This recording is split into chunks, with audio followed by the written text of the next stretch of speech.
अस्सलाम वालेकुम, good morning. कैसे हैं आप लोग? एक नई सुबह के साथ सुबह सवेरे पाकिस्तान में खुशामदीद कहते हैं आपको। मैं हूं जमील सुखेरा और मैं हूं दुआ जमील। सुबह सवेरे पाकिस्तान में हम हमेशा की तरह आज भी आपके लिए बहुत कुछ लाए हैं। जैसे कि आगाज हमने अच्छी बात से किया और अच्छी बात आज की हमारी ये है कि फजूल खर्ची नहीं करनी चाहिए। बिल्कुल, फजूल खर्ची क्यों नहीं करनी चाहिए, इस पर आज बात होगी। बेसिकली फजूल खर्ची तब होती है जब आप बजट नहीं बनाते, तो बजट बनाना कितना जरूरी है। फजूल खर्ची की इब्तिदा बज़ाहिर निहायत मामूली चीजों से होती है।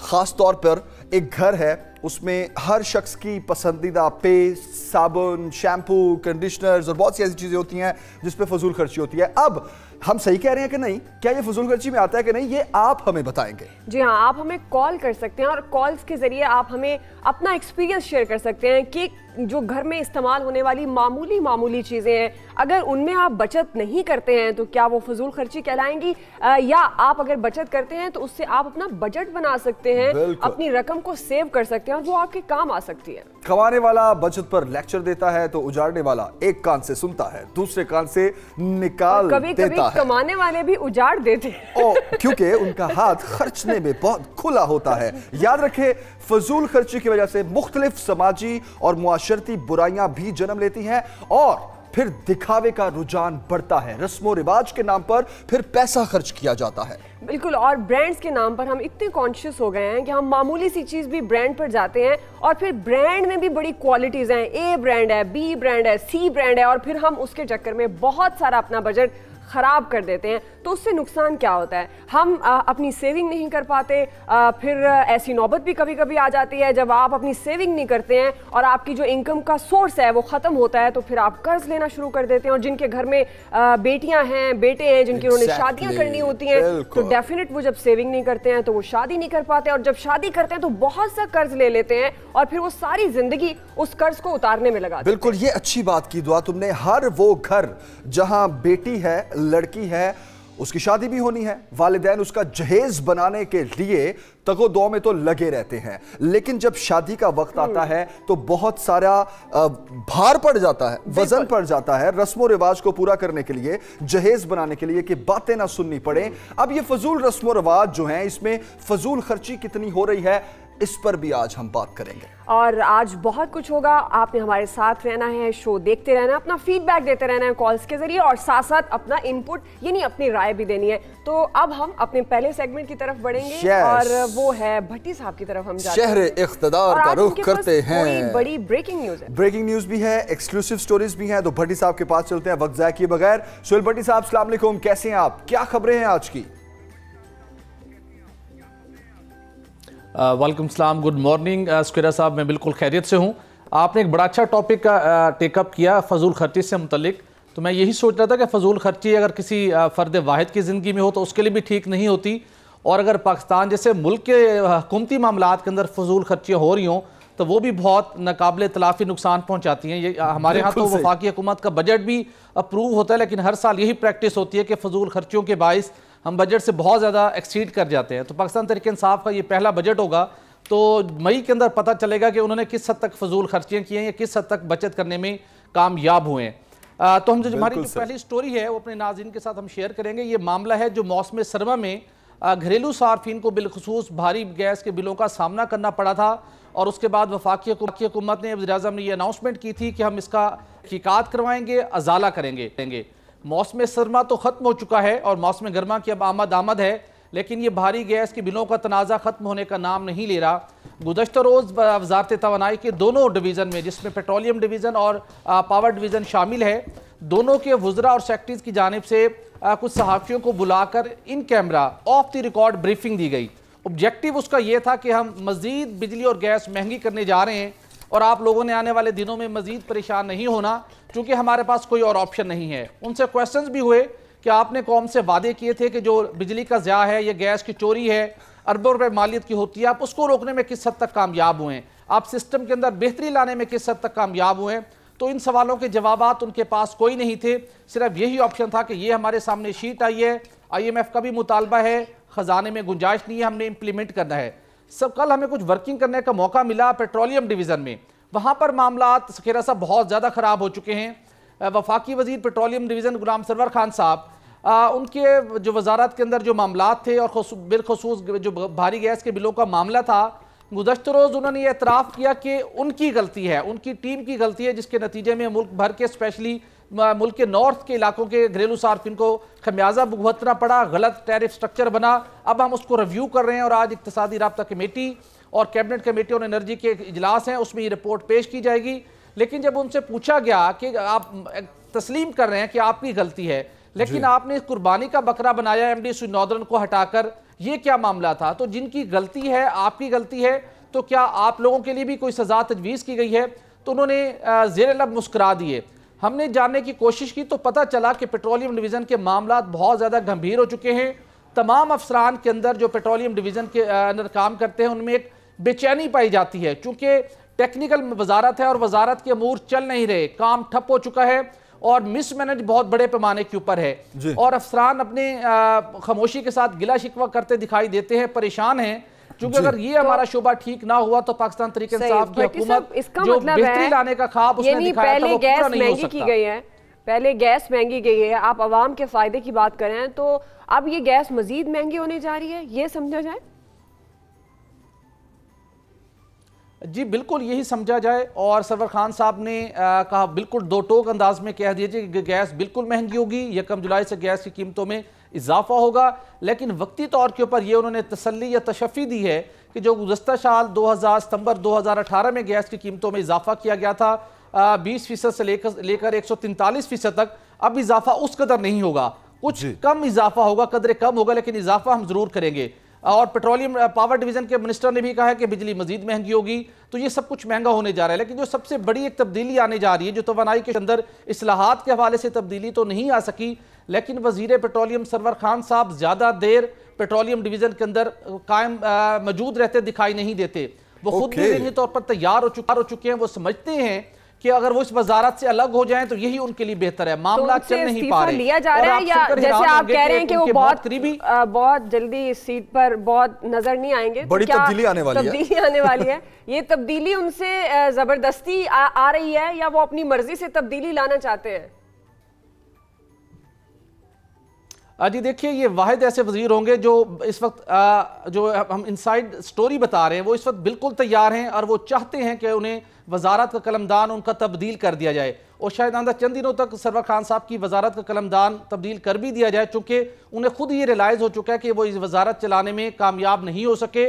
और उनके करीबी ज़राए ने यह दावा किया कि जब वो बनी गाला के अंदर हुकूमत के क़याम से कबल जिस रोज़ वजारतों के मुतल्लिक फैसला होना था, वो इस जहन के साथ गए थे जो उनके पास मालूमात थी कि उन्हें वजारत नेशनल फूड सिक्योरिटी या कोई और नॉन टेक्निकल वजारत दी जाएगी, लेकिन उन्हें वजारत पेट्रोलियम थमा दी गई, उनसे चल नहीं पा रही। अफसरान में बेचैनी है, वो खुद चाहते हैं कि प्राइम मिनिस्टर जल्द अज जल्द उन्हें इस वजारत से अलग कर दें। मेरा ख्याल है कि प्राइम मिनिस्टर साहब को भी इस बात का इदराक है और आने वाले दिनों के अंदर जब कोई माकूल वक्त मिलेगा प्राइम मिनिस्टर को, तो ये पेट्रोलियम डिवीजन का जो कलमदान है वो सरवर खान साहब से वापस ले लिया जाएगा। अच्छा, लेकिन भट्टी साहब, ये तो मामला है हमारे पेट्रोलियम डिवीजन से मुतल्लिक।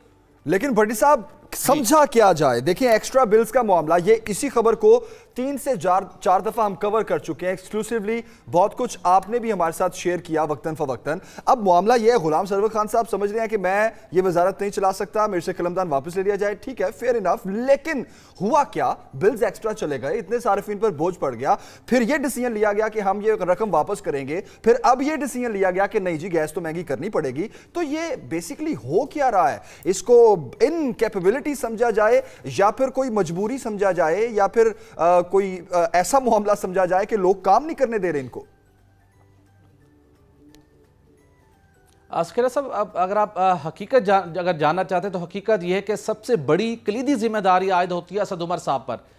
उन्हें सारे मामलात का हुकूमत में आने से कबल इल्म था और उसके बाद जब तहकीक साहब की हुकूमत ने आके बड़े फैसले करना शुरू किए, गैस के टैरिफ में इजाफे का फैसला हुआ, इक्तिसादी राब्ता कमेटी के सामने 3 मरतबा समरी पेश की गई।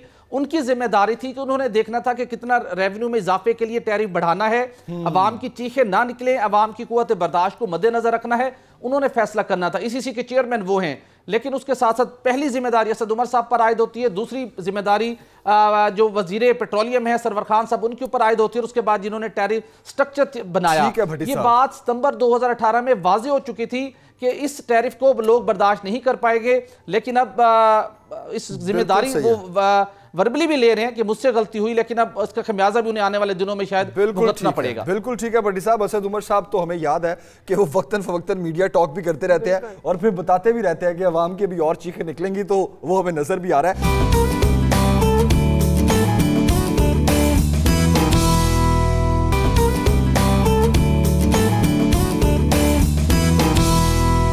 अगली स्टोरी क्या है? साहब दूसरी स्टोरी हमारी ये कि पुलवामा दहशतगर्दी का जो एक भारत ने सो कॉल्ड हमले का उसको नाम दिया, जो हमला हुआ था, उसके बाद इस हमले के आड़ में भारत ने फौरी तौर के ऊपर पाकिस्तानी मसनूआत के ऊपर जो पाकिस्तान से भारत को एक्सपोर्ट की जाती थी उनके ऊपर ड्यूटी में 200% इजाफा कर दिया। और ये पहले ही ये तिजारत का तवाज़ुन गैर मवाफिक था, पाकिस्तान के हक में नहीं था, भारत के हक में था। लेकिन चूंकि पाकिस्तान चाहता था कि भारत के साथ मरासिम बेहतर हों, तिजारती मरासिम बेहतर हों, ताकि खित्ते के अंदर पायदार अमन कायम हो सके, तो पाकिस्तान ने एक नरम रवैया इख्तियार किया हुआ था। लेकिन उसके बाद जब ड्यूटी बढ़ाई गई तो पाकिस्तानी ताजर भी बेहद परेशान है, और सबसे जो पाकिस्तान इंडियन मसनूआत के सबसे बड़े इंपोर्टर्स हैं वो एप्टमा है, आल पाकिस्तान टेक्सटाइल मिल्स एसोसिएशन के मेंबर्स हैं। अब एप्टमा के एडवाइजर शाहिद सत्तार साहब की जानिब से खत लिखा गया है वज़ीर-ए-आज़म के मुशीर बराए तिजारत सनअत व पैदावार रज़ाक दाऊद साहब को। उन्होंने इस खत के जरिए से मुतालबा किया है, पूरी तस्वीर पूरी सिचुएशन उनके सामने रखते हुए, कि भारत ने यूनिलैटरली 200% अपनी पाकिस्तानी मसनूआत के ऊपर ड्यूटी में इजाफा कर दिया। पाकिस्तानी मसनूआत अब भारतीय मंडियों तक नहीं पहुंच सकती, जबकि दूसरी जानिब पाकिस्तान ने उसके ऊपर ड्यूटी में इजाफा नहीं किया। उन्होंने इस खत के अंदर वाज़ेह तौर के ऊपर लिखा है कि वो एक मुहिब्ब वतन पाकिस्तानी के तौर के ऊपर आपसे रज़ाक दाऊद साहब से दरखास्त की है कि भारतीय मसनूआत के ऊपर भी ड्यूटी में इजाफा किया जाए, चूंकि जो हम भारत से अशिया इंपोर्ट कर रहे हैं उनकी मालियत $2 अरब है, जो पाकिस्तान से अशिया खरीदी जाती थी उनकी मालियत सिर्फ $500 मिलियन है। तो ये पहले ही तिजारत की तवाज़ुन हमारे मुवाफिक नहीं है। और एप्टमा के मेंबर जो कॉटन इंपोर्ट करते थे भारत से और दीगर अशिया इंपोर्ट करते हैं, उन्होंने कहा कि हमारे पास मुतबादल ऑप्शन मौजूद हैं, भारतीय मसनूआत के ऊपर ड्यूटी में इजाफा किया जाए, हम मुख्तलिफ वेन्यू से मुख्तलिफ ममालिक से तमाम तर अपनी अशिया बेहतर अंदाज में अपनी ज़रूरियात पूरी कर सकते हैं। ये हुब्बुल वतनी का तकाजा है कि भारत ने जो इक़दाम उठाया उसको ऐसा ही जवाब दिया जाए, चूँकि जब नई भारतीय हुकूमत जो भी कायम होगी वो उसके बाद दोबारा आकर इन जो ड्यूटी उन्होंने बढ़ाई है वो इसको कम करेगी और उससे जो एडवांटेज लेने की कोशिश करेगी कि देखिए हमने पाकिस्तान पे बड़ा एहसान किया है, पाकिस्तानी मसनूआत को अपनी मंडियों के अंदर रसाई देने के लिए हमने ड्यूटी में कमी की है, लिहाजा उससे उस वक्त हम भी हमारे पास भी ये जवाब होना चाहिए कि हम भी ड्यूटीज कम कर रहे हैं। तो उन्होंने ये बड़ी अच्छी ऑप्शन दी है जिसके साथ पूरी एक वर्किंग उनको दी गई है। रज़ाक दाऊद साहब को जगह कौन सी है जहां ये सामान दरामद किया जा सकता है भट्टी साहब?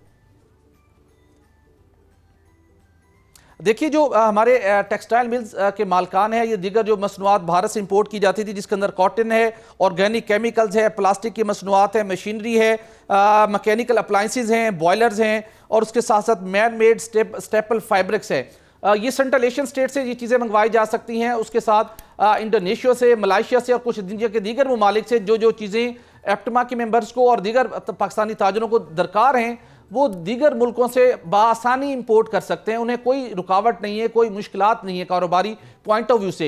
ये चीज़ें इसलिए भारत से इंपोर्ट की जा रही थी क्योंकि माजी के अंदर हुकूमत पाकिस्तान का ये फैसला था कि हम भारत के साथ हमने रवाबित बेहतर करने हैं, तिजारत के मौके होने चाहिए दोनों मुल्कों के अवाम के मबैन, तो जिसकी वजह से ये एक फैसिलिटी दी गई थी। भारत ने गलत कदम उठाया ड्यूटी बढ़ाने का।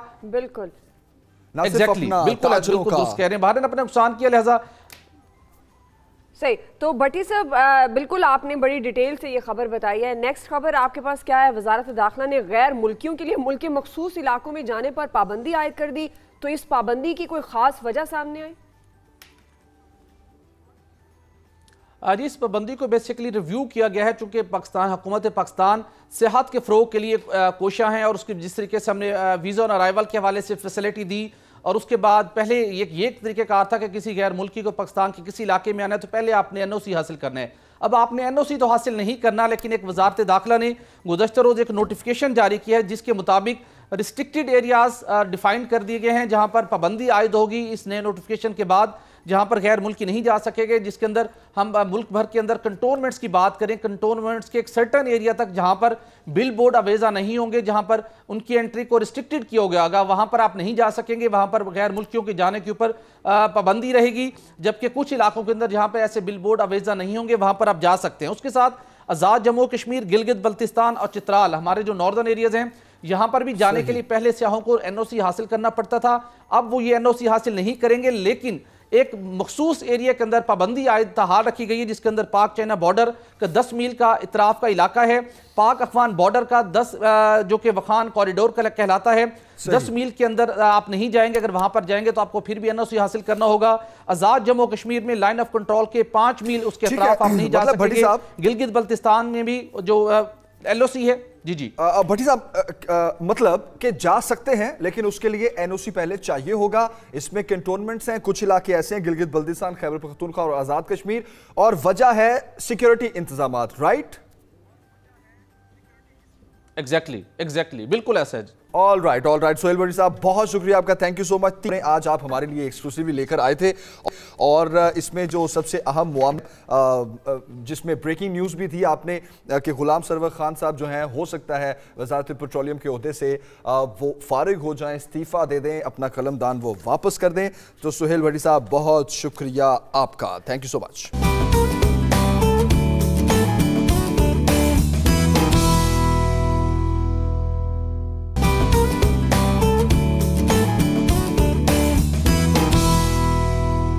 ओके जी, वेलकम बैक। एक बार फिर खुशामदीद करेंगे आपको। बहुत ही इंटरेस्टिंग डिस्कशन करने हम जा रहे हैं फजूल खर्ची पर। बहुत से लोग ऐसे हैं जिनको फजूल खर्ची की बहुत आदत होती है, उसमें बच्चे भी होते हैं, थोड़े जवान भी होते हैं, कुछ लोग ऐसे भी होते हैं जो कि फ़र्ज समझ के अपने माँ बाप के पैसे का ज़िया करते हैं, और जब खुद कमाना शुरू करते हैं हाथ इतना खुल चुका होता है कि वो फिर भी बचत नहीं करते। बिल्कुल, और आज का हमारा ये टॉपिक फजूल खर्ची क्यों की जाती है, फजूल खर्ची के नुकसानात क्या हैं, और एक घर के अखराजात किस तरह आप मैनेज कर सकते हैं, इसी पर हम बात करेंगे। हमारे साथ कराची से मौजूद हैं, किसी तारुफ के मोहताज नहीं, डॉक्टर मोइज साहब हैं हमारे साथ। गुड मॉर्निंग डॉक्टर मोइज साहब, कैसे हैं आप? गुड मॉर्निंग जी, अस्सलाम वालेकुम। वालेकुम अस्सलाम। और इस्लामाबाद से भी हमारे साथ गेस्ट मौजूद हैं। उस्मान गुलजारी साहब हैं, बजट मेकर भी हैं, मोटिवेशनल स्पीकर भी हैं। बहुत शुक्रिया आपका उस्मान साहब हमें ज्वाइन करने के लिए। बहुत इंपॉर्टेंट इसको इसलिए टॉपिक को समझा जाता है क्योंकि बहुत से लोग कोशिश करते हैं बचत करने की, सेविंग्स करने की, कुछ बनाने की, लेकिन होता नहीं है, फजूल खर्ची करते हैं। हम अपने देखने वाले नाज़रीन को भी यही कहेंगे कि आपका अगर कोई ये एक्सपीरियंस हो, बचत ना हुई हो आपसे या कर नहीं पाते, तो आप हमें कॉल कीजिए और उस्मान गुलजारी साहब, डॉक्टर मोइज साहब से आप मशवरा कर सकते हैं। उस्मान साहब, सबसे पहले आपकी तरफ ही आएंगे। ये कहिएगा, सोचता हर कोई है बचत करने का, कर क्यों नहीं पाता? अस्सलाम वालेकुम जी, सबसे पहले thank you very much for inviting me here. और निहायत ही अहम टॉपिक है आज हम जिस पर डिस्कस कर रहे हैं, बजटिंग के हवाले से, फाइनेंशियल फ्रीडम के हवाले से, कि हम फजूल खर्ची जो है कि क्यों होती है हमसे। देखिए, उसकी सबसे बड़ी रीज़न जो होती है वो कहते हैं कि what you can not measure you can not manage. जब तक आप एक चीज़ को नाप नहीं सकते, उसको बेहतर अंदाज से इस्तेमाल नहीं कर पाते हम। क्या रीज़न होती है? सोचता हर कोई है, मगर उसके बाद जब सामने कोई चीज़ें आती हैं तो फ़ौरन जो है हमारा दिल चला जाता है उसकी तरफ और हम चीज़ें ख़रीदना शुरू हो जाती हैं। तो एक बहुत बड़ी रीज़न इसकी ये होती है कि हम प्लान पहले से नहीं करते, हमने पहले से सोचा नहीं होता। और जब आपने पहले से चीज़ सोची नहीं है तो फिर जब भी आपके सामने कोई भी चीज़ आएगी तो आपका दिल करेगा कि मैं उस चीज़ को ख़रीद लूँ। ठीक हो गया। डॉक्टर मोइज साहब, जिस तरह से उस्मान साहब कह रहे हैं कि हम चीज़ों को प्लान नहीं करते हैं, आपके ख्याल में फजूल खर्ची यही है जो हम डेली रूटीन में बगैर प्लानिंग के बहुत सी चीज़ें खरीदते रहते हैं? कभी वो ज़रूरत की होती हैं, कभी वो ज़रूरत की नहीं होती। बिस्मिल्लाहिर्रहमानिर्रहीम। देखिए जी, दो चीज़ें होती है, एक होती है शाह खर्ची और एक फजूल खर्ची। इन दोनों में फ़र्क है। शाह खर्ची का मतलब ये है कि इंसान पैसा एक्स्ट्रा खर्च करता है क्वालिटी के हवाले से, कि अच्छी से अच्छी चीज़ हो, बेहतर से बेहतर चीज़ हो। और कई दफ़ा इंसान अपनी खुद नुमाई के लिए, अपनी शोशा के लिए भी शाह खर्ची करता है। शाह खर्ची किसी हद तक कंट्रोल हो जाती है। फजूल खर्ची में सबसे बड़ा प्रॉब्लम यह है कि इंसान फजूल खर्ची उस वक्त करता है जब उसके इमोशंस उसके कंट्रोल में नहीं होते। देखिए, एक चीज़ है, आप किसी ज़माने में अगर आप किसी दुकान में जाते थे तो आप किसी परचून की दुकान में चले गए, किसी ग्रोसरी वाले के पास चले गए, आपने एक कागज़ पे लिस्ट दे दी कि जी मुझे इतना किलो आटा चाहिए, इतना किलो चीनी चाहिए, आप खड़े रहे, उस बंदे ने ला के थैला आपके हाथ में दे दिया, आप घर चले गए। सही। मल्टीनेशनल ने एक अजीब गरीब कॉन्सेप्ट किया कि लोग खरीदे कैसे, पैसे कैसे ज़्यादा है। उन्होंने बना दिए जी ऐसी दुकानें बना दी जिसको हम कहते हैं जी मॉल्स कह लें या बड़े बड़े शॉपिंग सेंटर चले गए, जहां आप जब जाते हैं तो आपके हाथ में होता है चीजें पकड़ना।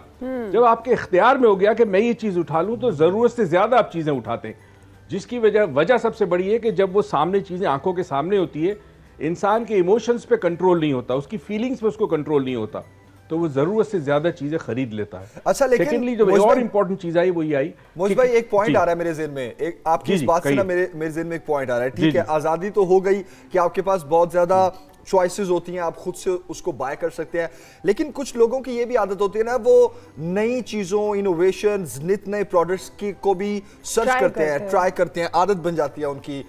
एक कंडेंस मिल्क है तो 150 किस्म के कंडेंस मिल्क पड़े हुए हैं, तो उस आदत जो बनती है, जो आपको अपनी तरफ अट्रैक्ट करती है, क्या वहां से आपको फजूल खर्ची की आदत पड़ती है? देखिए जी, असल चीज होती है इंसान की आंखें जो है ना, सबसे बड़ी चीज याद रखें, हमारी 60 to 70% मालूमात जो है हमारे ब्रेन को जाती है हमारी आंखों के जरिए, और इस वक्त सबसे ज़्यादा जो पावरफुल मीडिया है हमारे सेंसेस में वो हमारी आंखें। जब एक चीज़ शेल्फ पे रखी होती है, उसका रैपर बड़ा खूबसूरत होता है, उसके बारे में आप चीज़ें पढ़ते हैं तो आपका दिल चाहता है मैं ले लूँ, बिकॉज ये दूसरों के पास नहीं है। एक तो होती है क्वालिटी, अच्छी क्वालिटी लेना बुरी बात नहीं है उसको शाह खर्ची में आएगा। फजूल खर्ची में आपके पास एक फ़ोन है जो अच्छा खासा चल रहा है, एक नया मॉडल आया, आपने नया खरीद दिया, वो फजूल खर्ची है।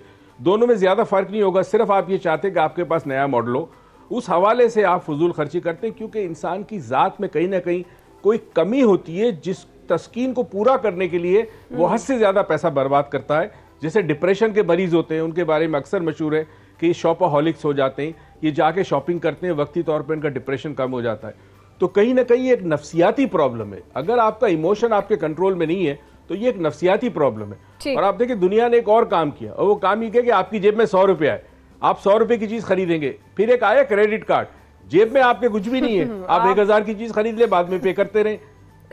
दुरुस्त कह रहे हैं, दुरुस्त। अच्छा, तमाम चीजें ये दुनिया का मल्टीनेशनल कंपनी ने जी कही है। जी बिल्कुल आपकी बात को आगे बढ़ा रहे हैं कि नफ्सियाती मसला भी हो जाता है, लोग डिप्रेशन को दूर करने के लिए भी शॉपिंग करते हैं, और क्रेडिट कार्ड वाली बड़ी अच्छी एग्जांपल आपने दी। उस्मान साहब की तरफ जाएंगे। जाहिर है आप एक मोटिवेशनल स्पीकर भी हैं, ये जिसको डॉक्टर मोई साहब नफ्सियाती मसला भी कह रहे हैं, ये बात बहुत हद तक दुरुस्त भी है। आपके ख्याल में ये जो हमारी साइकी है, हमारा माइंड है, हम इसको किस तरह से इस्तेमाल करते हैं और फजूल खर्ची की तरफ जाते हैं, ओवरकम किस तरह करें? एग्जैक्टली, हम इससे कैसे बच सकते हैं? देखिए, जो मुई साहब भी जिसकी तरफ निशानदही कर रहे हैं कि ये लो सेल्फ एस्टीम की वजह से बहुत ज़्यादा होता है, कि जब मुझे लगता है कि चीज़ों की वजह से I am defined by the possessions I have, मतलब आपको ये समझना है कि चीज़ों की वजह से आप डिफाइन नहीं होते। मगर होता क्या है कि जब हम किसी को देखते हैं कि उसके पास कोई अच्छी चीज़ है तो हमें लगता है कि हमारे पास भी ये मौजूद होनी चाहिए। और फिर यही है कि आपको देखना ये है कि आपके लिए इम्पोर्टेंट क्या है, आपके लिए क्या वक्ती तौर पे लोगों को शोशा मारना वो ज़्यादा इंपॉर्टेंट है, या आप अपनी ज़िंदगी को, अगर मैं फ्यूचर की बात करूं, अगर हम इस पर्सनल मैनेजमेंट को या फाइनेंशियल मैनेजमेंट की हम बात करें तो I think very important rule is long term perspective, कि आप अपने फ्यूचर के बारे में सोचें कि आप अपने आप को कैसे देखना चाहते हैं और किस तरह की आप ज़िंदगी गुजारना चाहते हैं आगे। अगर आप लॉन्ग टर्म पर्सपेक्टिव से रहेंगे तो उस पर आप फिर जो वक्ती तौर पे जो आप ये रिएक्शनरी मोड में चले जाते हैं, किसी को देखा और आपका दिल चाहा कि मैंने ये चीज़ ले लूँ, तो आई थिंक इसको आप काफ़ी हद तक ओवरकम कर जाते हैं। और लो सेल्फ एस्टीम की वजह से हमें स्ट्रेस की वजह से हम लोग चीज़ें ख़रीदना शुरू हो जाते हैं, हमें डिप्रेशन होता है तब हम चीज़ें ख़रीदना शुरू हो जाते हैं और हमारा कंट्रोल उसमें नहीं रहता। तो इंपॉर्टेंट चीज़ क्या है कि हमें पहले से डिफ़ाइन करना है कि हमारे लिए ज़रूरियात क्या हैं और कौन सी चीज़ें हमारे लिए हमारी ख्वाहिशात हैं। तो जब हम इनका डिफ्रेंशिएट कर सकते हैं तो फिर हमारे लिए बहुत आसान हो जाता है कि वक्ती तौर पर।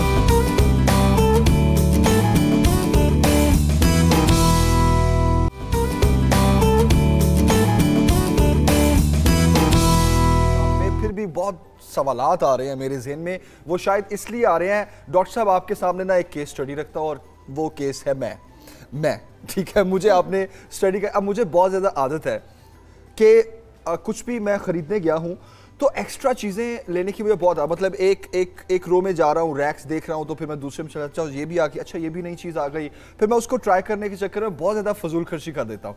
फिर क्रेडिट कार्ड की आपने बात की, same is the case with me. मतलब मैं कहता हूँ अच्छा मुझे ना एक सेटिस्फैक्शन मिलती है। कुछ लोग जिनको वॉक करने से सेटिस्फैक्शन मिलती है, म्यूजिक सुनने से, मूवी देखने से, बातें करने, मुझे शॉपिंग करने से सेटिस्फैक्शन मिलती है। अब मुझे बताएं मैं कैसे ओवरकम करूं इसको। देखिए, जिन लोगों को शॉपिंग करने से सेटिस्फेक्शन मिलती है, या तो उनमें डिप्रेशन का एलिमेंट है। अच्छा, डिप्रेशन जरूरी नहीं कि चेहरे से जाहिर हो कि आप डिप्रेस्ड हैं। हाँ। कई दफा आप जिंदगी गुजारते हैं, आपको पता ही नहीं होता, आप डिप्रेस पर्सनैलिटी होते हैं। दूसरी चीज ये होती है कि जब इंसान शॉपिंग करता है तो उसको पावर मिलता है, और ये पावर उसके लिए बड़ा जरूरी है कि वो पावर की वजह से वो दुनिया में बहुत सारी चीजें कर सकता है। तो लोग शॉपिंग जब करते हैं इसलिए करते हैं कि वो पावरलेस फील करते हैं, उनको पावर चाहिए, तो उस पावर के लिए वो शॉपिंग करते हैं। एक और चीज़, अगर आप चाहते हैं कि आप इस आदत से निकल जाएं या कम कर दें, फोकस करें बचत के ऊपर, सेविंग्स के ऊपर। इन्होंने बड़ी खूबसूरत बात की हमारे दोस्त ने फ्यूचर पर्सपेक्टिव के ऊपर, कि फ्यूचर के बारे में इंसान नहीं सोचता, अगर सोचे तो शायद वो फजूल खर्ची ना करे। तो फ्यूचर में जो चीज़ आती है वो बचत आती है। अच्छा, बचत का तरीका यह है कि जी आप अपने रोज़ शाम को, रात को, घर पे, हफ्ते में एक दिन, महीने में एक दिन, जब आपको वक्त मिले, एक डायरी में लिखें कि इस हफ्ते या इस दिन या इस महीने आपने कितने पैसे बचाए। जब आपको फिगर सामने होगा तो आपके अंदर पावर आएगा, वो पावर जो कि इस वक्त नहीं होता आपके पास। लिखी हुई चीज़ सामने जब आती है कि जी इस महीने मैंने 5,000 बचा लिए, that will give you the power. तो अगले महीने आप कोशिश करेंगे 5,000 बचे या उससे ज़्यादा बचे। ये एक टेक्नोलॉजी माइंड की होती है कि अगर उसके पास असासा आ जाए जो कि उसको नजर आए, तो वो फिर उस असासे से कुव्वत गेन करता है, ताकत गेन करता है, फिर आपको शॉपिंग की जरूरत नहीं होती। मैं आपको बता दूं, हम सबके जहनों पर जब मैं थोड़े से 5-10 हज़ार या इस तरह के पैसे, मेरा दिल अब फिर मैं सोचना शुरू हो जाता हूँ, अच्छा अब ये मैं कहाँ खर्च करूँ, मेरे जहन में तो ये आना शुरू हो जाता है। हाँ, तो उसको नहीं, तो आप उस पैसे को बचा के मुफीद चीज में लाए ना। देखिए, बचत से बचत बड़ा है। फॉर एग्जाम्पल, लोग जो है वो पैसे बचा के सोना खरीद लेते हैं, लोग पैसे बचा के प्राइस बॉन्ड खरीद लेते हैं, लोग पैसे बचा के इन्वेस्टमेंट करते हैं। तो आप लॉन्ग टर्म में सोचें कि अगर जितना मेरे पास बचत होगी, मेरे पास पैसा होगा, इतना, सी मनी इज पावर। अगर आपके पास फाइनेंस अच्छा है तो you are a very powerful man.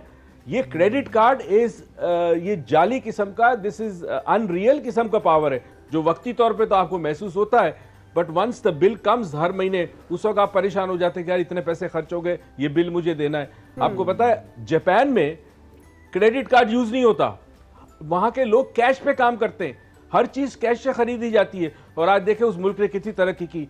Compare to that America में देखें 99% से ज्यादा लोग जो वो कर्जे में डूबे हुए, सारी जिंदगी क्रेडिट कार्ड के बिल देते रहते हैं और हैंड टू माउथ होते हैं। तो व्हाई नॉट ये जो फ्रीडम इंसान को मिले कि I can buy anything I want but I have enough resources, उस रिसोर्सेज को जमा करें।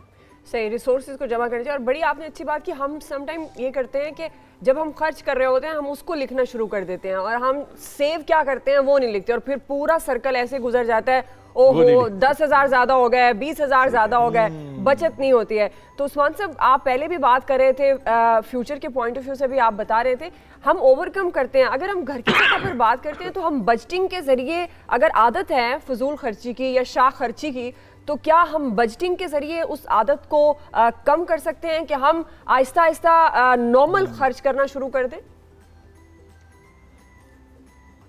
जी देखें, इसमें हमें कुछ अपनी ना कुछ छोटी छोटी हैबिट्स अपनी बनानी है, डेवलप करनी है।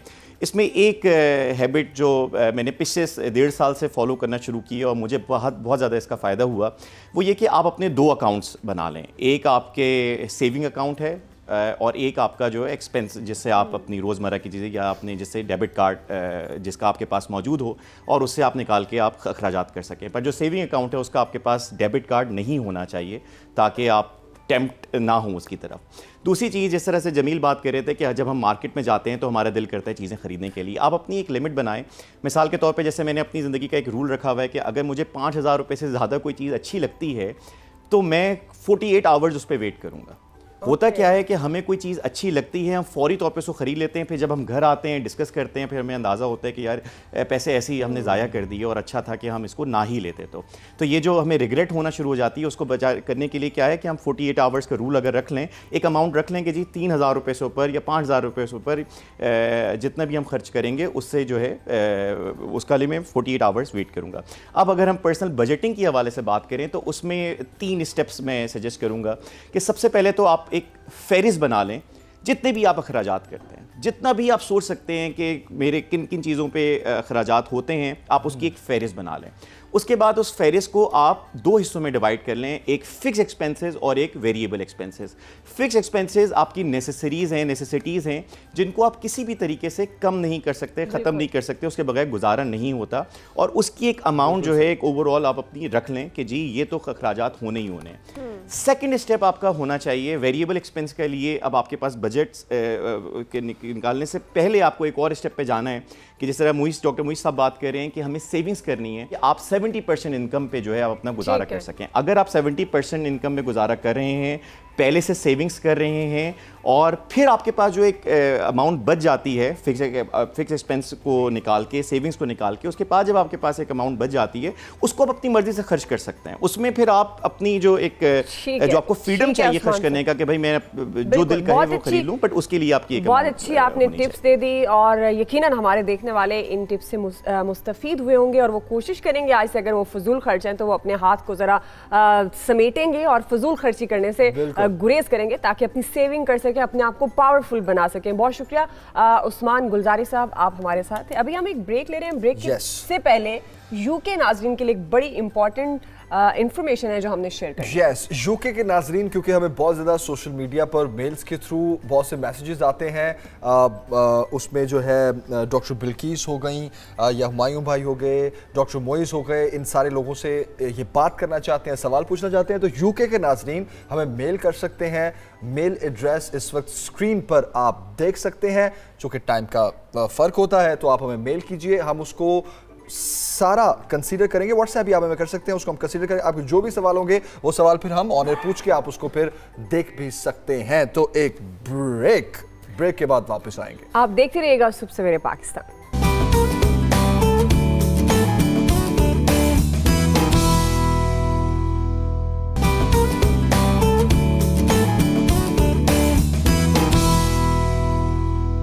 Welcome back. सुबह सवेरे पाकिस्तान में एक बार फिर आपको हम कहेंगे खुशामदीद। यस, और अब हम बात करेंगे जहेज़ की। बेसिकली हम जो ब्रेक से पहले बात कर रहे थे फजूल खर्ची की, तो इस फजूल खर्ची की जो एक शाख है वो जहेज़ से इतनी ज़्यादा रिलेटेड है कि इसको बड़ी शाख कहा जाए तो गलत नहीं होगा। इस्लाम खुशी से तो नहीं रोकता, शरई तरीके से खुशी मनानी चाहिए, इसमें कोई हर्ज नहीं है, लेकिन अक्सर हम शादी की तकरीबात में अपनी हुदूद से तजावुज़ कर देते हैं।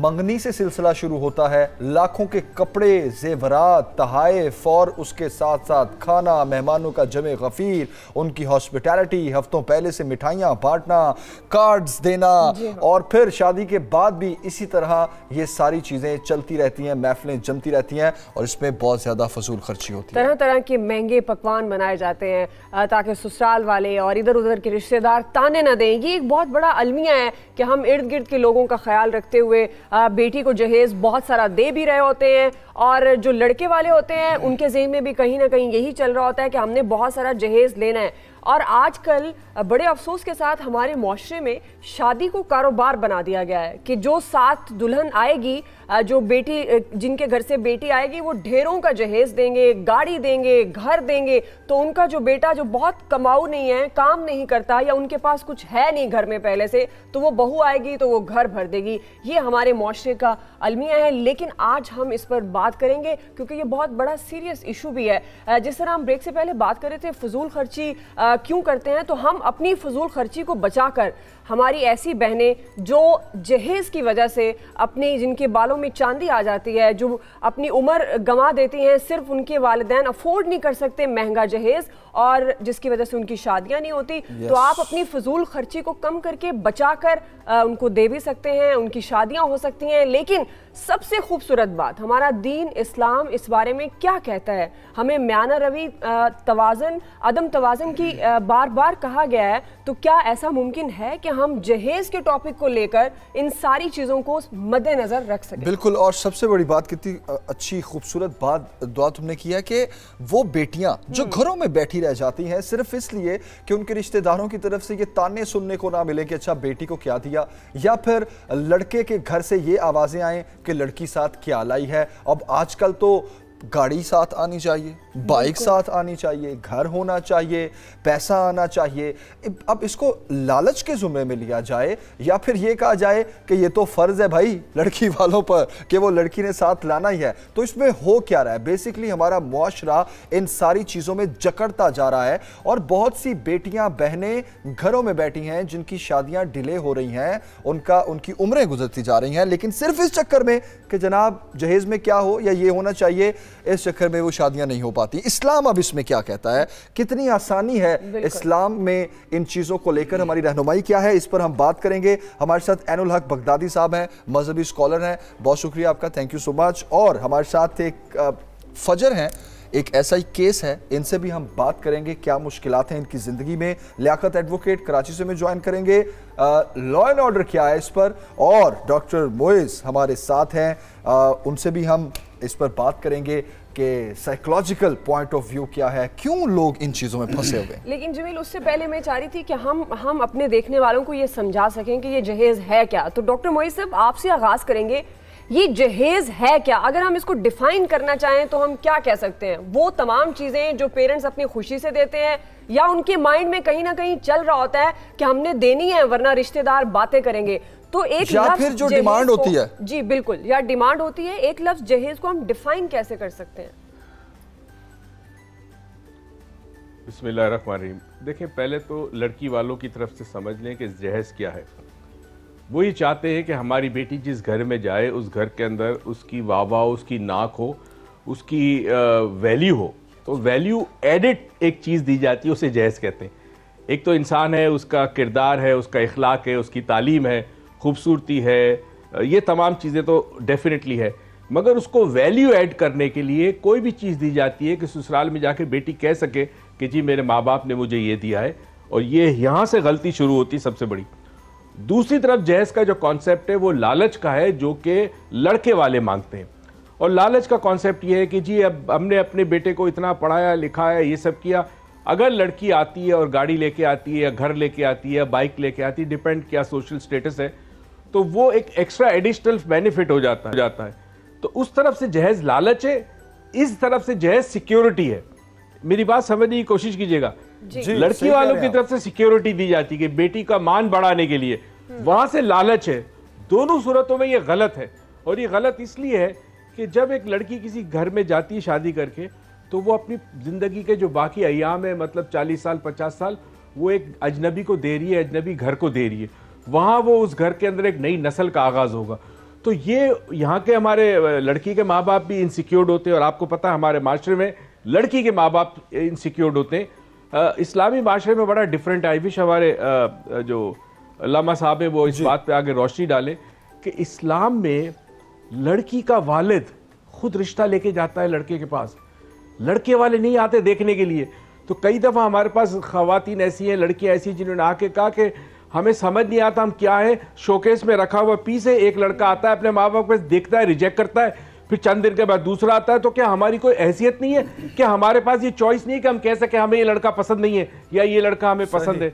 तो बराए करम इस चीज़ को समझे कि ये जो हमारे माशरे में इस वक्त जहेज का रिवाज है, ये इस्लाम से कोई ताल्लुक नहीं है, ये हमारे पड़ोसी आया मुल्क है, वहां से बहुत सारी चीज़ आई है, बहुत सारे अकायद भी आए गलत किस्म के, जहेज का मसला भी वहां से डेफिनेशन दी डॉक्टर साहब, बड़ी खूबसूरत डेफिनेशन दी कि लड़की वाले सिक्योरिटी समझ कर देते हैं, लड़के वाले जो डिमांड करते हैं हम उसे लालच कह सकते हैं। अब इस्लाम ने बड़ी खूबसूरत चीजें, बड़ी खूबसूरत मिसालें सामने रखी, उस पर हम बात करेंगे। ये सोच कहीं ना कहीं हर इंसान में होती है, लेकिन पता नहीं क्यों इन रस्मों रिवाज में वो जकड़ा रहता है, पता नहीं अदा की खातिर या फिर इर्द गिर्द की बातें ताने, ये सारे मामलात होते हैं। लेकिन इस्लाम हमें क्या कहता है? 5 वक्त की नमाज तो पढ़ते हैं, बातें भी अच्छी करते हैं, लेकिन अमल क्यों नहीं करते? जहेज को लेकर इस्लाम क्या कहता है? ऐनुल हक बगदादी साहब आपकी तरफ आएंगे, बताएं इस्लाम ने कितनी इसमें आज़ादी दी है, कितनी आसानी की है, हुक्म क्या है? बिस्मिल्लाहिर्रहमानिर्रहीम, बहुत शुक्रिया आपका। और आप माशाल्लाह बड़े अच्छे मुआशरती मौज़ूआत को डिस्कस करते हैं यहाँ।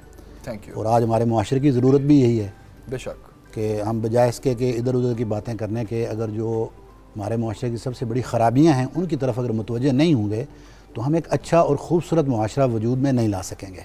बिल्कुल ऐसे ही। बड़ा अच्छा आपने बताया कि इसका दीन के साथ क्या ताल्लुक़ है।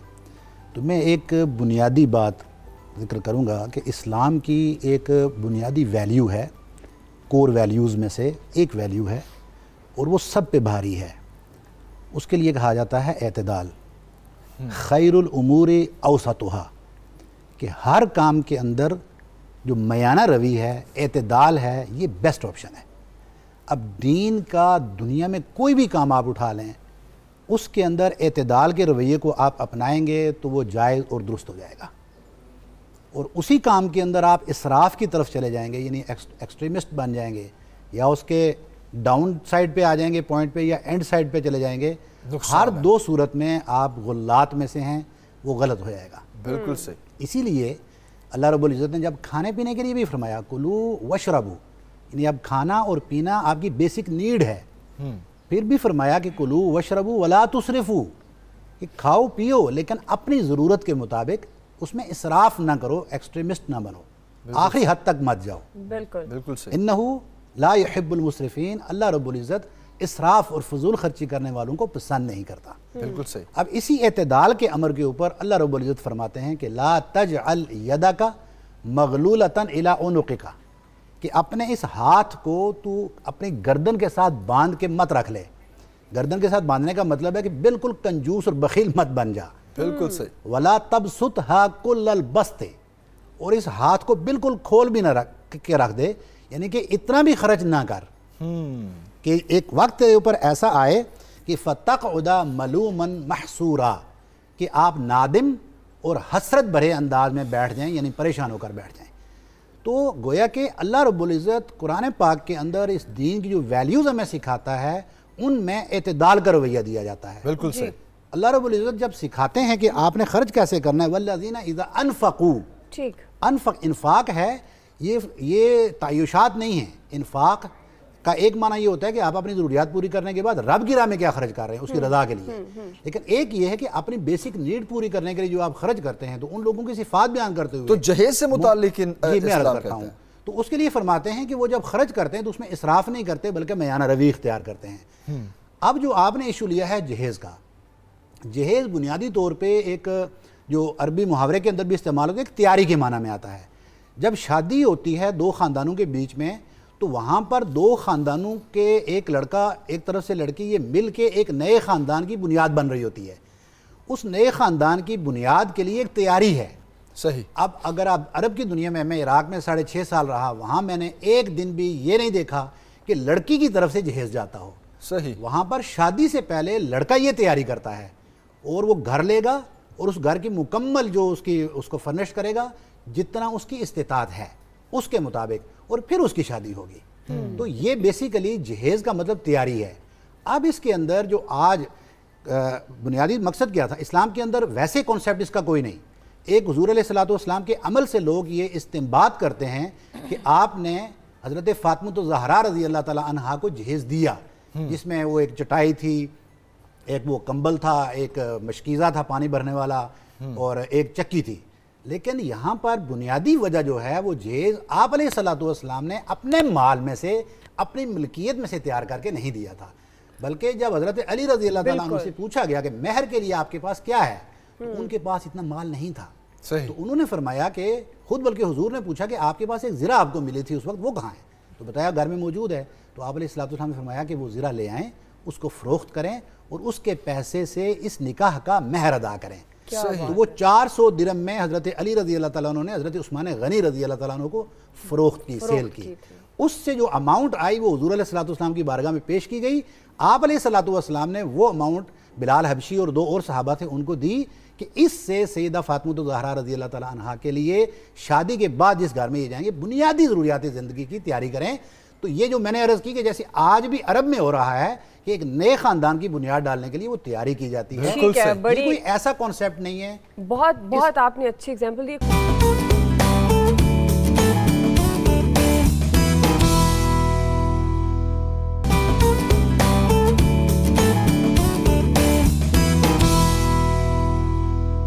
इसी मुद्दे को लेकर बैठे हैं कि वो बच्चियां, बहनें, बेटियां जो घरों में इसलिए बैठी हैं कि जनाब जहेज नहीं है, और डिमांड क्या आती है रिश्ते के लिए, जी मिलेगा क्या, जहेज क्या है।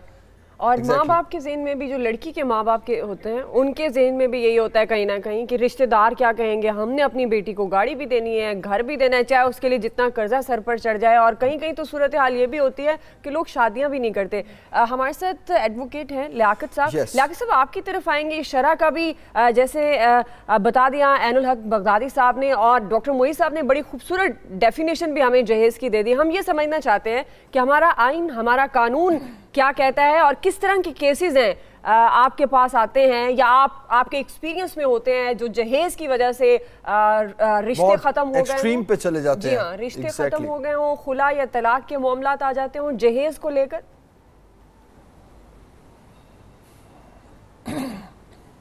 लियाकत साहब। बिस्मिल्लाहिर्रहमानिर्रहीम। देखें, बिल्कुल जी, बिल्कुल आपने सही कहा। आपने तो कहा कि यहाँ रिश्ते ख़त्म हो जाते हैं, यहाँ तो जहेज़ ना लाने के ऊपर बाकायदा जो है ना दुल्हन को जला दिया जाता है। और हमारे पास इस तरह के बेशुमार केसेस आते हैं कि खातून जो है अपना जहेज़ नहीं लाई तो उसको जला दिया गया। ये तो आपने रिश्ते ख़त्म होने की तो बिल्कुल जो है ना वो कम बात की जो ना।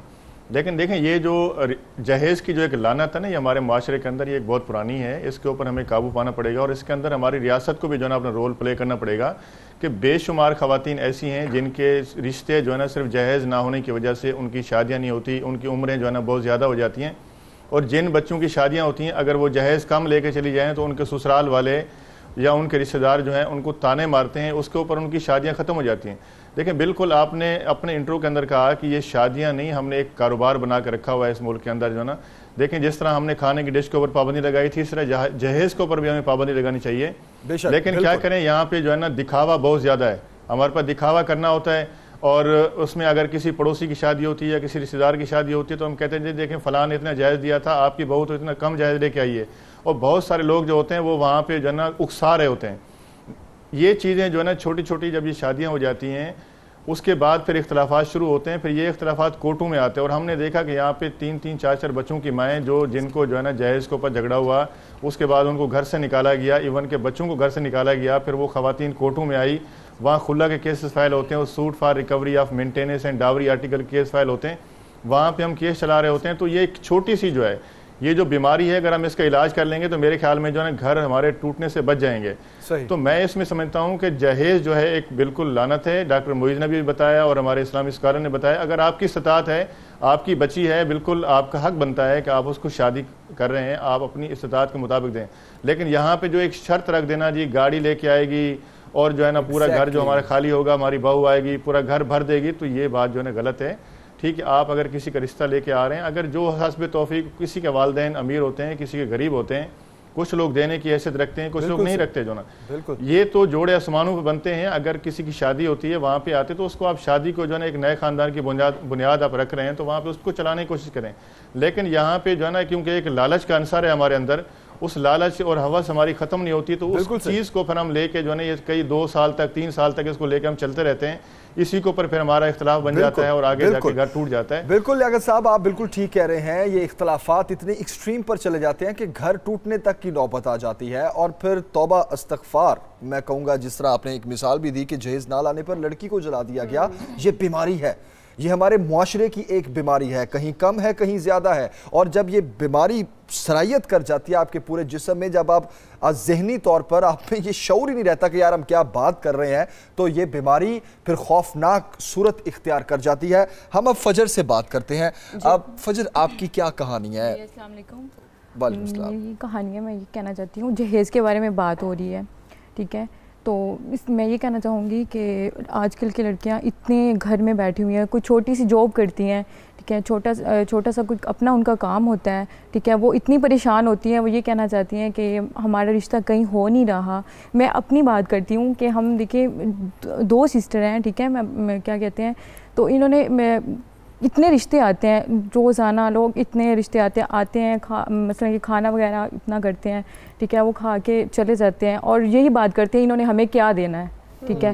वो इतना देखते हैं कि इन्होंने हमें क्या देना है, बस कि इतना हमारे जो माँ बाप है, मेरी मम्मा है वो बीमार रहती है, ठीक है, जो पापा हैं वो छोटी सी जॉब करते हैं, ठीक है। तो इस तरह वो दिखते हैं, वो कहते हैं इन्होंने हमें क्या देना है, इन्होंने जहेज़ वगैरह क्या दिया, इसी ये चीज़ देख के ना तो वो चले जाते हैं, ठीक है। तो बस क्या कहते हैं, थोड़ा सा मैं नर्वस हो रही हूँ। तो आप दोनों बहनें अभी घर पे बैठी हैं या दूसरी? हाँ, एक की शादी हो गई है, वो भी हमारे ही शादी हुई, एक अभी माशाल्लाह वो खुश है अपने घर में, उसको भी हमने कुछ नहीं दिया जहेज़ का, ठीक है। लेकिन हाँ, अच्छे लोग मिल गए, आगे से अच्छे लोग मिले हैं, तो अल्हम्दुलिल्लाह वो अपने घर में खुश है। ताने वगैरह तो नहीं सुनने पड़े? ताने पहले सुनने पड़ते थे, ठीक है, लेकिन अभी वो अपने घर में ठीक है, उन्होंने खुद ही अब बना लिया, ठीक है। हमने अभी कुछ नहीं दिया था उससे, ठीक है। इसी सिलसिले में आपके लिए कितने रिश्ते आए इस तरह जैसे आप बता रही हैं? मेरे लिए बहुत सारे रिश्ते आए, इनकी वजह से 101 रिश्ता आया, तो लेकिन इसी जहेज की वजह से ये जहेज में क्या क्या दें, कोई लिस्ट देते थे जो हम ड्रामों में भी यही डिमांड, गाड़ी हो, घर हो, पूरा जहेज हो, घर का सारा कुछ हो, लेकिन इस तरह मेरे घर वाले अफोर्ड नहीं कर सकते हैं, ठीक है। तो बस फिर आते हैं, देख के चले जाते हैं। तो कहीं ऐसा भी हुआ कि आपकी बात पक्की हो गई हो, मंगनी तक पहुंची और उसके बाद फिर जहेज? हाँ बिल्कुल, ऐसे भी हुआ, मंगनी भी हो गई, तो फिर उसके बाद उन्होंने बोला इतना हम जहेज लेंगे। अच्छा, मंगनी होने से पहले उन्होंने नहीं आपको बताया? नहीं, पहले नहीं उन्होंने बताया, जब मंगनी हो गई उसके बाद उन्होंने बोला हम इतना जहेज लेंगे। उसके बाद फिर मेरे घर वाले इतने परेशान हुए, इतनी टेंशन में आए, तो फिर कुछ भी नहीं हुआ। ये भी एक बहुत बड़ा अलमिया है कि कुछ लोग ऐसे होते हैं जो पहले ही डिमांड कर देते हैं, कुछ लोग ऐसे होते हैं जो बात पक्की हो जाए तो एक लिस्ट सामने रख देते हैं, और कुछ लोग ऐसे होते हैं जो इन दोनों फेजेस में तो कुछ नहीं कहते, जब लड़की घर आ जाती है तो उसका जीना हराम कर देते हैं। सुबह शाम उसको ये बातें सुनाई जाती हैं कि तुम क्या लाई और क्या ना लाई। तो तौबा, मतलब मुझे समझ नहीं आती वो लोग क्या सोच के, क्या उनके दिल में आता है कि डिमांड सामने रख देते हैं। जी देखिए, मैं यहाँ पे एक बात करूँगा, ये तो बिल्कुल छोटी बात बता रही हैं। यहाँ पे तो जब लड़की का रिश्ता देखने के लिए जो है ना वहाँ पे आते हैं, तो उस वक्त कहते हैं,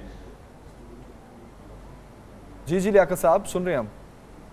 जी, उस वक्त देखें वो मुख्तलिफ तरह के रिश्तेदारों को लेके आते हैं, देखें जी लड़की छोटी तो नहीं है, लड़की का रंग सांवला तो नहीं है, उस वक्त तो ये रिश्ते की हाँ कर लेते हैं। ऐसे भी वाक़यात हमारे सामने आए हैं कि जब शादी तय हो गई, बारात वहाँ पे चली गई, उसके बाद जब वो जहेज़ की जो है ना लिस्ट दी गई, तो बोले ये तो आपने हमें ये कहा था, ये तो आपने हमें कम दे दिया, हम तो इसकी रुखसती नहीं करेंगे। यहाँ ऐसा भी हुआ है कि जो है ना वो शादी वाले दिन, बारात वाले दिन जो है ना बाकायदा वो बारात वापस चली गई, और यहाँ पे जो है ना सिर्फ जहेज़ जो है ना देने की बुनियाद के ऊपर जो है बिल्कुल ये जो भी बच्ची बता रही है बिल्कुल जो है ना सही बता रही है। लेकिन जो हमें फजर ने बताया है, मुझे लगता है कि ये जो आपकी फीलिंग्स और आपके एहसासात हैं कि आप रिश्ता कर रहे हैं और उसको तोड़ रहे हैं, और जहेज बेजान मादी चीज़ों के पीछे आप इंसानों को हर्ट कर रहे हैं, आप एक माँ के जज्बात से, एक बाप के जज्बात से, जो सारी ज़िंदगी इसी कोशिश में लगे रहते हैं, जोड़ते रहते हैं कि उन्होंने अपनी बच्ची को जहेज देना है और शादी करनी है। ये हम ज़रूर रखेंगे सवाल डॉक्टर मोइज़ साहब के पास कि ऐसे लोगों को क्या कहना चाहिए, ऐसे लोगों। लेकिन अभी एक ऐसे लोगों के खिलाफ कार्रवाई करनी चाहिए। बिल्कुल सही है, कार्रवाई क्या होनी चाहिए, शादी नहीं करने आते, लालची चाहिए, शादी का कारोबार करने के लिए आते हैं। बिल्कुल सही लियाकत साहब, बिल्कुल सही कह रहे हैं। अब हमारे कानून में कितनी गुंजाइश है ना कि उसमें हम अमेंडमेंट्स कर सके, जिस तरह आपने खुद कहा कि उसमें हमें कुछ शराइत रखनी चाहिए इस हवाले से। जहेज के ब्रेक लेते हैं, ब्रेक के बाद वापस आते हैं, मोइज़ भाई के पास चलेंगे, यही सवाल उनके सामने रखेंगे।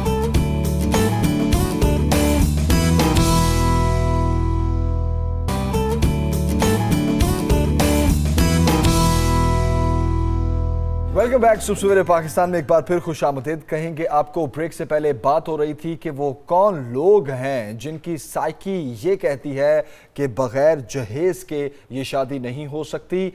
कुछ लोग ऐसे हैं जो पहले ही लिस्टें दे देते हैं, कुछ लोग ऐसे हैं जो शादी के बाद बहुत सी डिमांड सामने रख देते हैं। थोड़ी सी बात नफ्सियात पर करते हैं। डॉक्टर मोइज़ आपकी तरफ आएंगे। वैसे तो जो मर्द होता है हमारे मुआशरे में बड़ा इज्जत नफ्स वाला होता है, जनाब मैं मर्द हूँ, ठीक है, छोटी छोटी बातों पर इज्जत नफ्स जो है बड़ी मजरू हो जाती है, ये बात क्यों कर दी।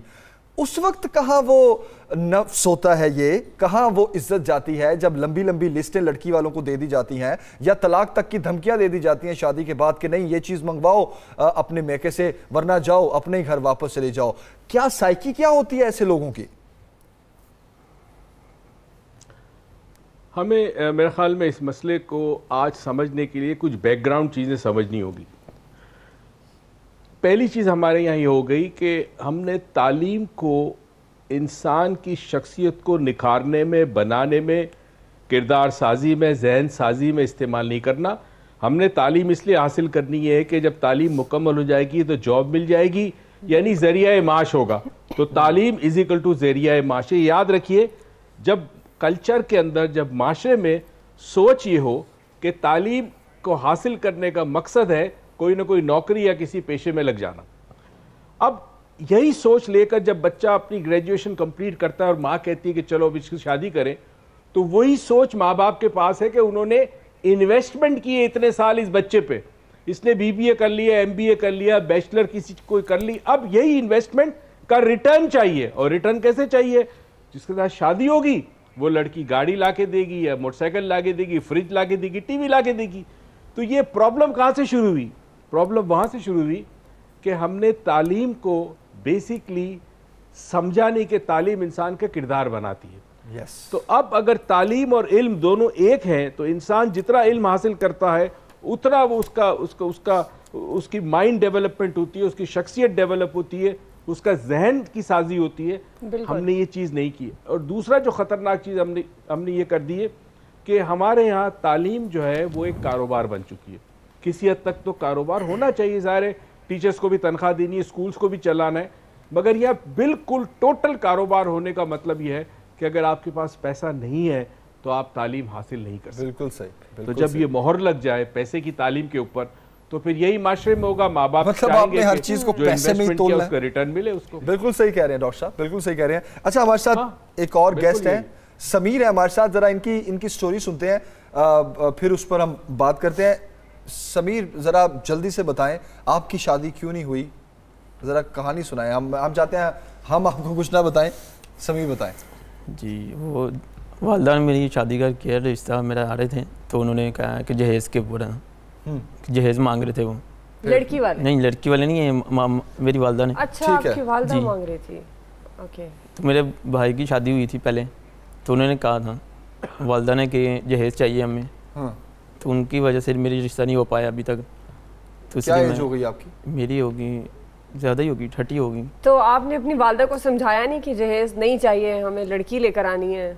कहा था मैंने, लेकिन वो नहीं। आपकी सिस्टर है? जी।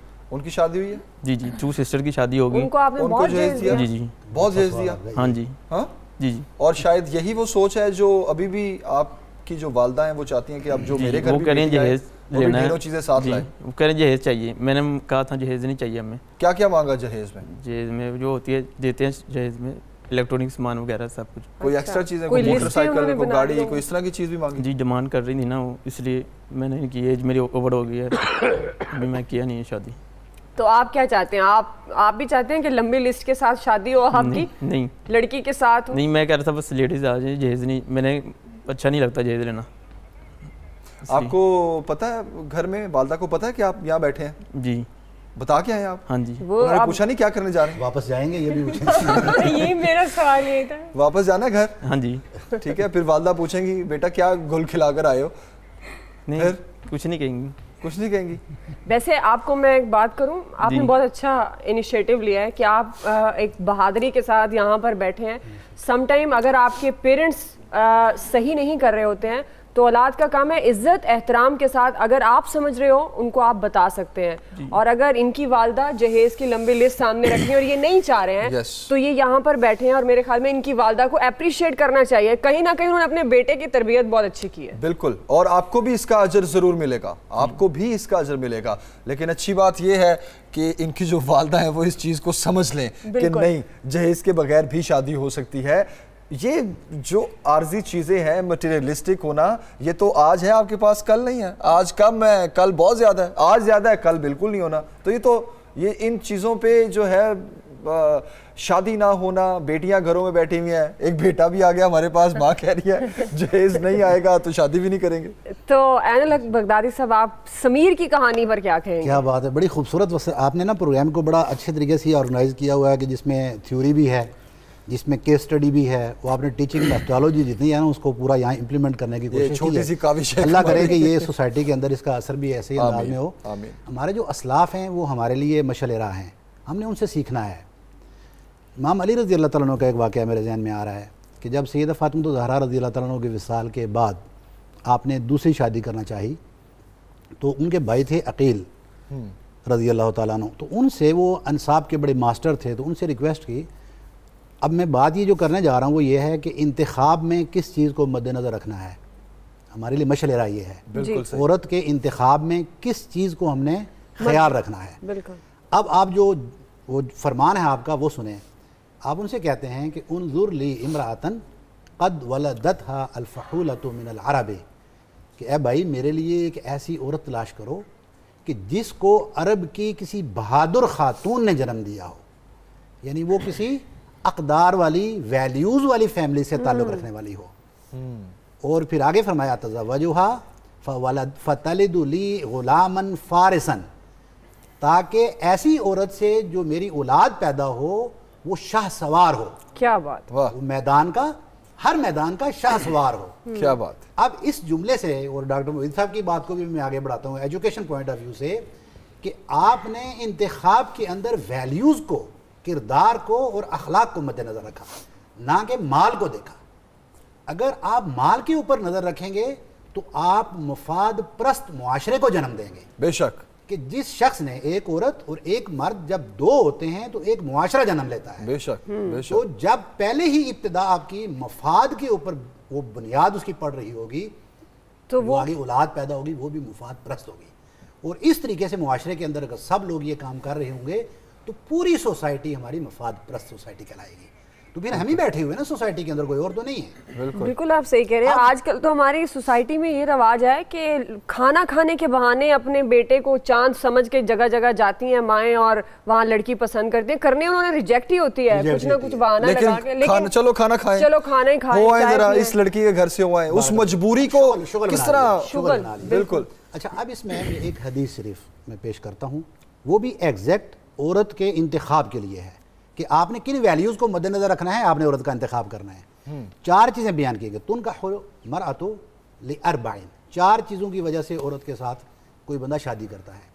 फर्स्ट ऑफ ऑल देखें, उस वक्त 1400 साल पहले आपके जहन में ये चीज़ मौजूद थी, लिमालेहा, उसके माल की वजह से, जो आज पहली तरजीह थी। ये आपने फरमाया कि लोगों का सबसे पहला रुझान जो जाएगा माल की तरफ जाएगा, वाली जमालेहा, फिर उसके हुस्न की तरफ जाएगा कि वो खूबसूरत हो, फिर लोगों का ख्याल इस तरफ जाएगा लिहसबिहा, कि उसका हसब व नसब, उसका स्टेटस क्या है, ठीक है, वो किस ओहदे पे फायज है और उससे हमें कितनी सिक्योरिटी मिल सकती है।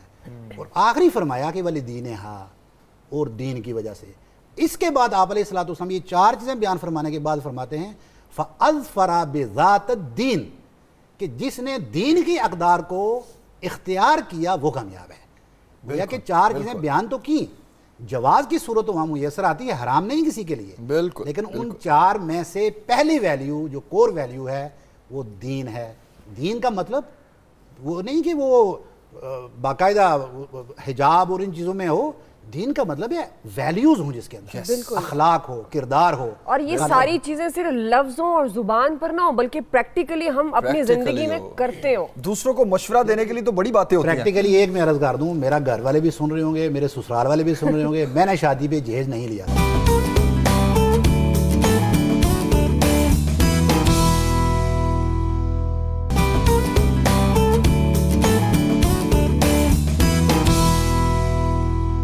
हमारा आइन और कानून किन किन शिकों पर है, किन शरीयत के असूलों पर है, हमने इस्लाम को कितना फॉलो करना है, अब उसमें हमारे आइन और कानून में कितनी गुंजाइश है जिसको हम इग्नोर कर रहे हैं। हमारी रियासत इसमें कुछ नहीं कर रही, तो लियाकत साहब आप इसमें हमारी रहनुमाई करें, हम क्या अमेंडमेंट्स कर सकते हैं जहेज को लेकर अपने लॉज में? बिल्कुल। देखिए, आजकल आपने देखा कि हमारी पाकिस्तान की जो असम्बलियाँ हैं उसके अंदर ख़वातीन की नुमाइंदगी बहुत ज़्यादा है। वहाँ पे ख़वातीन मौजूद हैं, उनको चाहिए कि इसके अंदर अपना रोल प्ले करें और रेजोल्यूशन लेके आएँ, करारदादें लेके आएँ, उसको कानून साजी का हिस्सा बनवाएं। देखें, इससे पहले आपने देखा कि इख्तिज़ार गर्दी को वहाँ ऐसी ख़वातीन है जिनको ऐसे प्रॉब्लम ही नहीं है, जिनको ऐसे प्रॉब्लम नहीं है, उनके पास बहुत मालो दौलत है, वो शायद इस पॉइंट ऑफ व्यू से सोच ही नहीं सकती हैं कि भाई किन के मसाइल हैं, जहेज की वजह से किन के घर की बच्चियाँ बैठी हैं।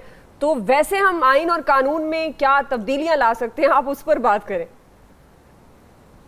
देखिए, कानून तो पार्लियामेंट बनाता है। जहाँ तक आपने कहा कि इनको कोई तकलीफ नहीं है, लेकिन वो अवामी नुमाइंदे तो है ना, उनको अवाम की तकलीफ का एहसास तो है। वो आवाम के मसाइल को जानते हैं, उनको इसके ऊपर आवाज़ उठानी चाहिए। वैसे कानून तो हमारे पास मौजूद है।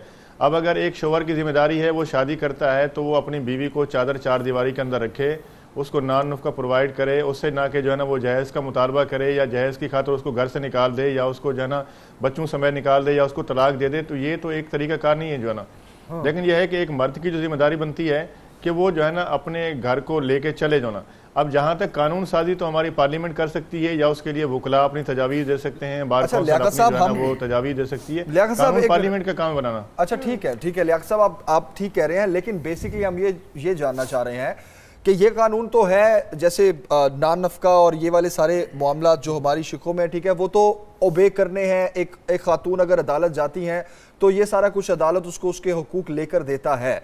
जहेज के मामले पे क्या कोई लॉ है कि अगर आपके ससुराल से एक लड़की को ताने सुनने पड़ रहे हैं, धमकियां दी जाती हैं तलाक पे, वो ये शिकायत लेके अदालत आती है, उस पे कानून क्या कहता है?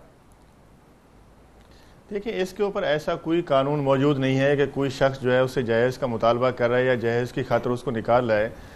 अगर वो खातून जो है अपने वालिदैन को बताती है तो उसकी कोई बात सुनने को तैयार नहीं है। अगर वो कोर्ट के अंदर आती है या थाने में कंप्लेन करती है तो हस्बैंड उसको डिवोर्स दे देगा। उसके लिए तो घर में रहना बड़ा मुश्किल हो जाएगा और उसको अपने घर बचाना बड़ा मुश्किल हो जाता है। यहाँ पे फिर ससुराल वाले क्या करते हैं, उस खातून को तशद्दुद का निशाना बनाते हैं, उसको निकाल देते हैं बच्चों समेत या उससे बच्चे छीन लेते हैं। फिर कल को जो है ना वो मेंटेनेंस के लिए और खुला के लिए जो है ना वो अदालतों के धक्के खा रही होती है। उसके लिए कोई ऐसा कोई स्पेसिफिक कानून मौजूद नहीं है हमारे पास। लेकिन लियाकत साहब, अगर देखा जाए, ये जो 2-3 मिसालें दी हैं आपने, इस सब में कानून है कि अगर एक लड़की उसको ज़दोकोब किया जाता है वो अदालत का सारा कानून का सहारा ले सकती है, बच्चों का मामला हो।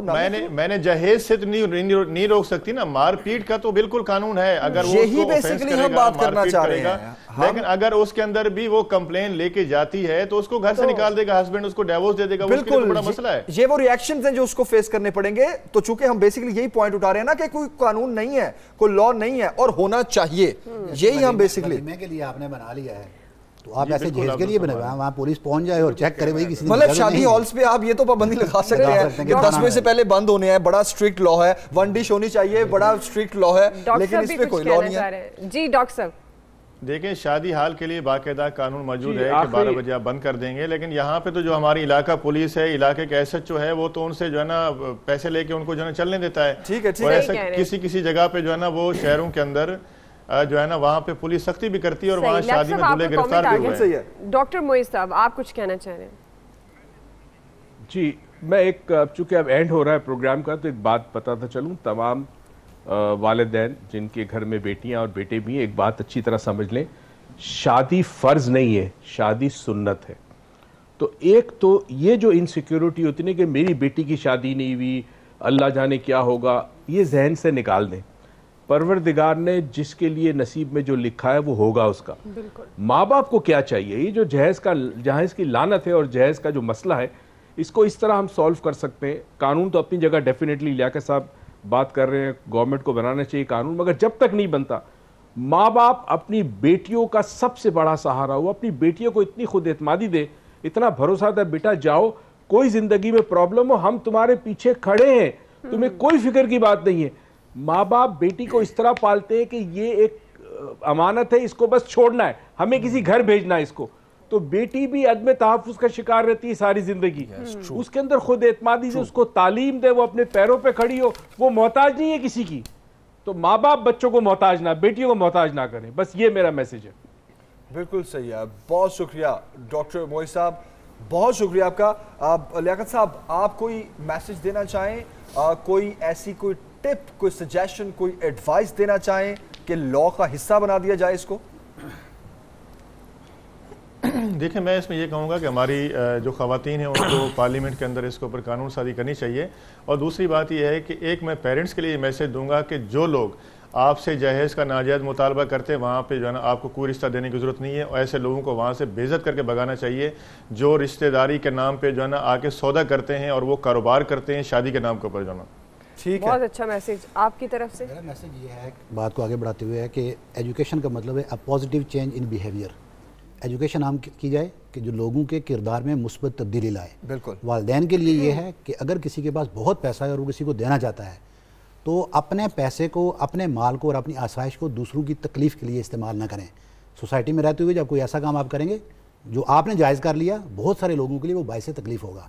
तो कोई ऐसा रस्म जिसके सबब आप बन रहे हैं, पूरी सोसाइटी में उसका अजाब और नुकसान आपको मिलेगा। लिहाजा जो दीन की बात हो रही है कि अपनी बच्चियों के अंदर वो वैल्यूज़, वो किरदार लाएं कि आपको माल देने की जरूरत ही पेश ना आए। बिल्कुल सही, कि आप माल के जोर पर अपनी बच्चियों की शादी करें, आप किरदार के जोर। खूबसूरत बात, खूबसूरत बात। अपनी वालदा से कुछ कहना चाहेंगे? क्योंकि समीर आप कुछ कहना चाहेंगे अपनी वालदा से? जी क्या?